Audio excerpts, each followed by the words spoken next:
¿Alguna vez te preguntaste para qué sirve la terapia de regresión? ¿O qué diferencia tiene con las constelaciones familiares o los registros akáshicos? Esas son preguntas que me hacen bastante. Hoy voy a responder esas preguntas y algunas más también. En este segundo episodio vamos a sumergirnos cada vez más en este fascinante mundo de la terapia de regresión. Soy Nacho Sicardi, bienvenidos al segundo capítulo de La Llave.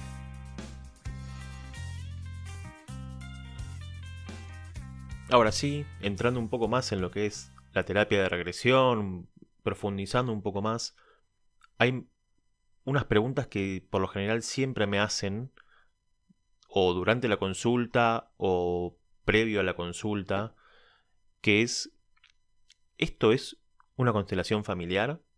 ¿O esto es igual a registros akáshicos? Y la verdad es que no se parece a ninguna de las dos cosas. No soy un experto en constelaciones familiares, si bien participé como constelador, no me considero un experto ni mucho menos, pero sí puedo decir que las diferencias con las regresiones es que en las constelaciones familiares, como su nombre lo indica, por lo general se enfocan en resolver dinámicas familiares y patrones relacionales con algunos vínculos. En el caso de la terapia de regresión, esto no es necesario, no es para resolver vínculos familiares o vínculos cercanos, ¿sí? Esto es para resolver traumas personales que pueden involucrar a otras personas. En el caso de los registros akáshicos, si bien yo tampoco soy un experto en eso, sí, la dinámica de la sesión es que hay un consultante que hace preguntas al lector, el lector recibe la información y le da las respuestas al consultante. En la terapia de regresión, el paciente tiene una participación mucho más activa durante la sesión, ya que al estar en estado expandido de conciencia, el mismo paciente puede darse cuenta de las respuestas que necesita. Esto ya será explicado en otro caso un poco más detallado, pero básicamente las diferencias entre esas terapias y la terapia de regresión son esas. Vuelvo a repetir, no soy un experto ni en constelaciones familiares ni en registros akáshicos, así que me puede estar faltando alguna información, pero básicamente a grandes rasgos esas son las diferencias. Bien, ahora entrando más en lo que trata el capítulo, es ¿para qué sirve la terapia de regresión? Que es una pregunta que me hacen muchas de las personas que no conocen sobre el tema o sobre la terapia. Y la verdad es que esta terapia puede trabajar sobre, por ejemplo, miedos o fobias irracionales, estas cosas que le pasan a algunas personas que no saben de dónde viene.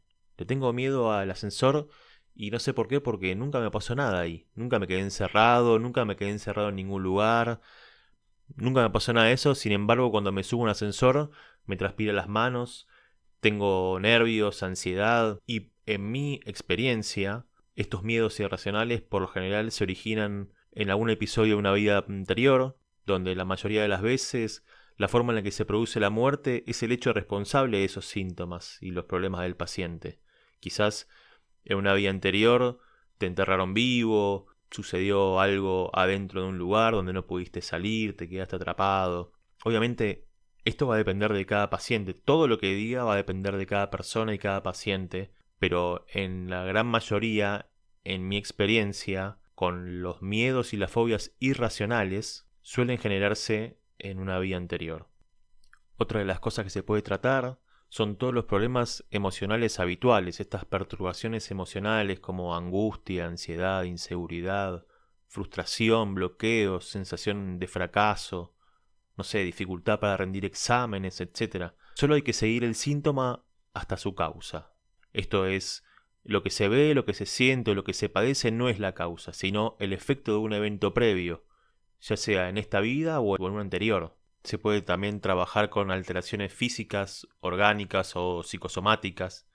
En el caso de los problemas físicos, por lo general la persona llega con estudios o tratamientos previos, y de no ser así, primero hay que descartar la existencia de una lesión que esté provocando los síntomas. Por ejemplo, viene alguien y me dice, no sé, me duele la espalda. y me cuenta que hace 2 años lo atropelló un auto y se le rompió una vértebra. Bueno, eso no se puede tratar con la terapia de regresión. Pero quizás algunas cosas que aparecieron de alguna manera espontánea o después de un evento traumático que no haya sido algo físico, eso se puede trabajar. Si tenemos en cuenta que todas las dolencias orgánicas o físicas tienen un trasfondo emocional, mental, energético o karmático, todo se puede trabajar. Hay algunas enfermedades que no tienen cura, que no tienen solución y que quizás a veces, aunque nos parezca duro, la única manera de atravesarlas es entender por qué las padecemos, qué nos vienen a enseñar, aunque el resultado siempre sea el mismo, ¿no? La muerte, básicamente. En el capítulo que viene voy a profundizar sobre este tema de para qué las enfermedades que nos pasan, para qué las situaciones que tenemos. Va a haber una historia sobre el tema, así que pueden escucharlo en el capítulo que viene. También, algunas dificultades en la vida, en las relaciones, provienen de situaciones no resueltas de existencias previas o también claramente de nuestra infancia o incluso de la vida intrauterina. Algunas pautas de comportamiento se vienen repitiendo vida tras vida. Es algo que se repite constantemente. Historias de abandonos, recurrir a la violencia en situaciones límite, conductas agresivas o todo lo contrario, sumisión a otros, tendencias suicidas, relaciones conflictivas con familiares o con parejas, fracaso reiterado en todo lo que se emprenda. La terapia de regresión ayuda a las personas a reconocer ese patrón repetitivo y comprender cómo está influyendo en su vida actual. Una vez que entendemos el origen y nos liberamos de esa carga emocional que tiene toda esa repetición de patrones, podemos entender cómo actuar de otra manera, podemos elaborar una respuesta diferente frente a esos estímulos. Esto también tengo que decirlo, esta es una terapia complementaria y no alternativa. Esta terapia no reemplaza ir al médico, ir al psicólogo, ir al psiquiatra.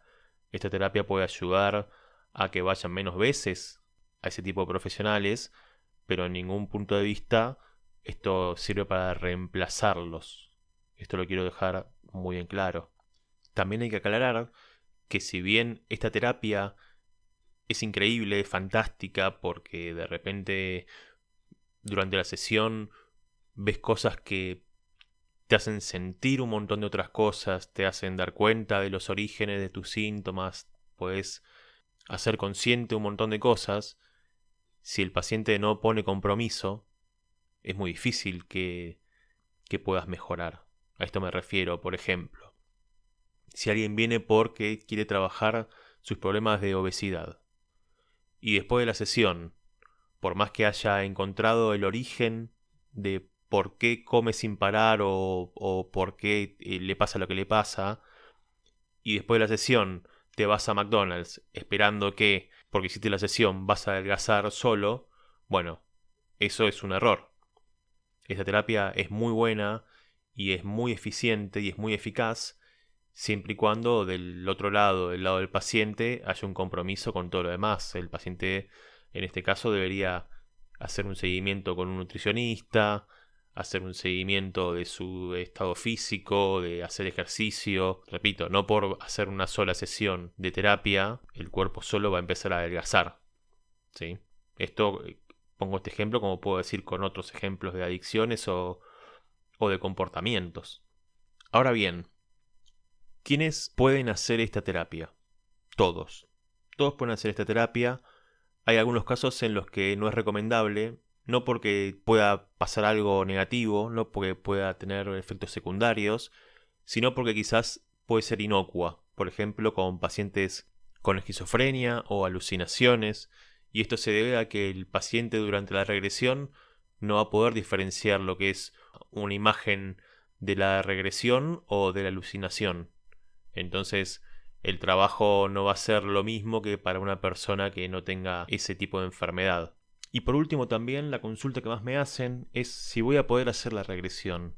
Porque me dicen, yo siempre cuando hago una meditación, siempre me quedo dormido o no me puedo conectar o no soy bueno visualizando o ese tipo de cosas. Y la verdad es que todos podemos hacer la regresión, todo se puede, todos lo pueden lograr.